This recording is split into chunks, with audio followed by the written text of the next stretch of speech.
Ang cute nilang dalawa. Oh. Mga tulog sila. Ayan o. Sarap ng tulog. Takot yung pamangking ko dyan eh. Ang cute.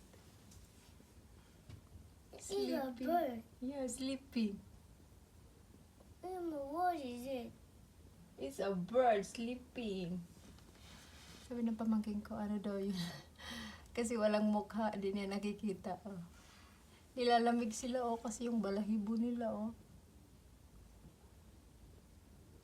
Ayan, gumalaw na siya.